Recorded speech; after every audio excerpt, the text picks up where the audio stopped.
حضرت حذیفہ رضی اللہ تعالیٰ عنہ آپ روایت کرتے ہیں کہ مدینے کے تاجدار آقا علیہ السلام نے ارشاد فرمایا لا يدخل الجنت قطات،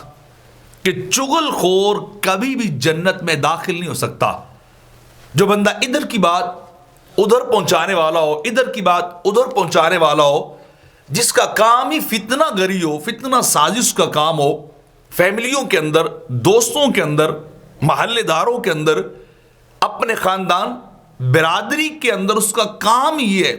کہ وہ چغل خوری کرتا پھرتا ہے، ادھر کی بات ادھر لے گیا، ادھر کی بات ادھر لے گیا، تو ایسا شخص جو دو خاندانوں کو، دو گھروں کو،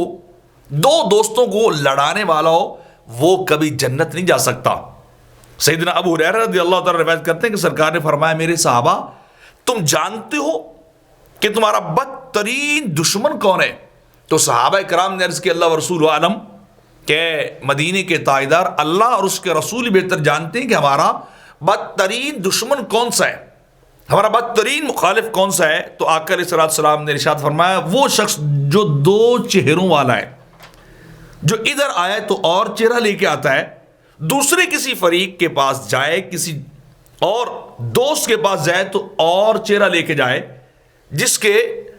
دو دو معیارات ہوں، دو دو کردار ہوں، یہاں آئے تو اور بات کرے، وہاں جائے تو اور بات کرے۔ تو فرمایا ایسا شخص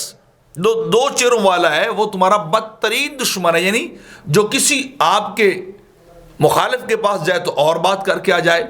ادھر آئے تو اور بات کر کے آ جائے، یہ انسان کا بدترین جو ہے دشمن ہے۔ تو لہٰذا کبھی بھی انسان کو اپنے معاشرے کے اندر، اپنی برادری کے اندر، اپنی سوسائٹی کے اندر، اپنے دوستوں میں، تعلق داروں میں ڈبل سٹینڈر والا، دو منہ والا، چغل خور نہیں ہونا چاہیے، بلکہ انسان کا ظاہر اور باطن اور ہر جگہ انسان کا معیار اور کردار ایک جیسا ہونا چاہیے۔ انسان کی گفتگو بھی ایک جیسی ہونی چاہیے، یہ نہیں کہ انسان ہر طرف جو ہے وہ شیطانگی پھیلاتا پھر رہا ہو، لڑاتا پھر رہا ہو، تو ایسا شخص عزت کے قابل نہیں رہتا دنیا میں، نہ اس کا پھر کوئی وقار باقی رہتا ہے، اور آخرت میں جا کر وہ جنت کے قابل بھی وہ شخص نہیں رہتا ہے۔